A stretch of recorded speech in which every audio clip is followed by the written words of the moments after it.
शाम ढल रही थी। पुराने मोहल्ले की खामोश गलियों में एक हल्की सी ठंडी हवा चल रही थी। इसी गली के नुक्कड़ पर एक छोटा सा घर था, जहां आयशा अपने कमरे की खिड़की के पास बैठी पुराने खतूत के ढेर को देख रही थी। आज उसके हाथ में वो आखिरी खत था, वो खत जिसने उसकी जिंदगी बदल दी थी। आयशा हमेशा से मजबूत और हंसमुख लड़की थी, मगर उसकी आंखों में आज एक उदासी छिपी हुई थी। खत खोलते हुए उसके हाथ हल्के से कांपे। ये खत उसके बचपन के दोस्त रेहान का था, जो 4 साल पहले बगैर कुछ बताए शहर छोड़कर चला गया था। खत में लिखा था, आयशा, मुझे पता है मैं तुम्हें बगैर बताए बहुत दूर चला आया हूं, मगर एक बात है जो मैं कभी नहीं कह पाया।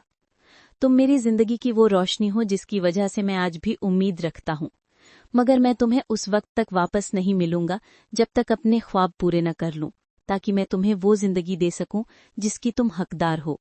अगर कभी मैं ना लौट सका तो जान लेना, तुम हमेशा मेरी सबसे बड़ी ताकत रही हो। ये पढ़कर आयशा की आंखों से आंसू टपक पड़े।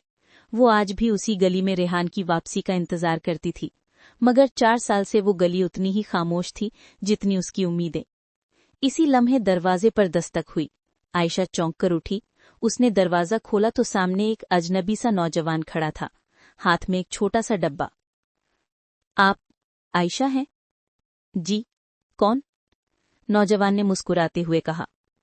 मैं रेहान का दोस्त हूं, वो आपको ये देना चाहता था। आयशा के दिल की धड़कन तेज हो गई। उसके हाथ लरजे जब उसने डब्बा खोला। अंदर एक छोटी सी चाबी थी, साथ में एक कार्ड। मैं वापस आ गया हूं, वही घर, वही गली, वही उम्मीदें। अगर तुम चाहो तो हम अपनी कहानी दोबारा शुरू कर सकते हैं। आयशा की आंखें भर आईं। उसने बेइख्तियार गली की तरफ देखा, जहां शाम की रोशनी में एक लंबा सा साया आहिस्ता आहिस्ता उसकी तरफ बढ़ रहा था। वो रेहान था, उसका रेहान। आयशा की मुस्कुराहट में 4 साल का इंतजार, दर्द और मोहब्बत सब मिल गए। कहानी यहाँ खत्म नहीं हुई, बल्कि यूं लगा जैसे आज इन दोनों की असल कहानी शुरू हुई।